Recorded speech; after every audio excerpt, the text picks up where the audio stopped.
I think the first thing that has stood out very, very clearly for us as panel members, that there must be full disclosure of the cover and real names and photographs where they exist of the undercover operatives.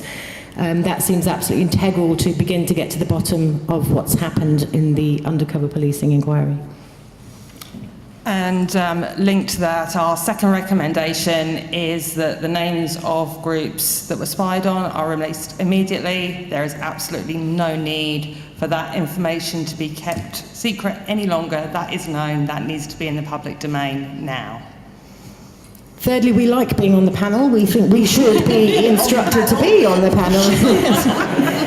But yes, it's very clear to us that this inquiry can't continue without people like me and Emily on it, so we think that should happen.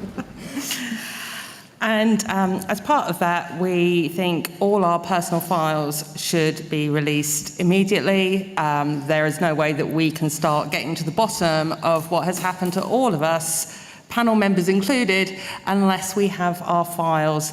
They are all there. Mitting kept saying the other day that it was going to be a lot of work compiling all this stuff. But we all know these files exist, so they should just be released, all of them, unredacted, so that we have that information that we can work from to say why we were spied on and why we shouldn't have been spied on.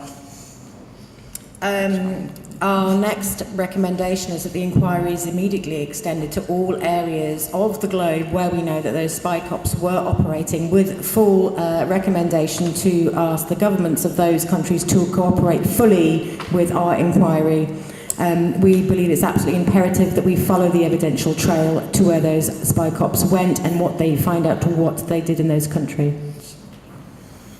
Our next recommendation is that young people who were children, and there's still some children today, are recognised as non-state core participants. It is absolutely vital that our children who came into contact with these Spycops are represented in the inquiry, and many of our children are mentioned on our police files, and they have police records despite having no political engagement. So there needs to be full transparency of what happened to children, and for them to also have a voice within the inquiry. We'd also recommend expanding the scope of the inquiry. So it's not just looking at undercover policing, that we are looking at political policing more generally, the surveillance of policing of the domestic extremist units, and it's sort of connected to the outcomes that these units are disbanded forever, that there should not be political policing. But in order to get rid of political policing, it's got to be looked at in its entirety. Yes, and following on from that, we have very serious and grave concerns about undercover policing in the UK in general, and we would recommend that an immediate review is undertaken to consider whether these issues that are arising as a result of this undercover policing inquiry into political policing are applicable in other areas where undercover units have been operating. The next recommendation is that we have an immediate, absolutely implemented, immediately urgent review of all arrests and convictions that were that took part as part of these undercover operatives. It came to light in the meeting with Mitting the other day, where he said he hadn't thought about it, and this is 3 years into the inquiry. He hadn't thought about whether there's still people in prison or whether there's still people with convictions that are unsafe. We believe this to be a totally negligent duty of a judge, and immediately will open up an investigation into those cases.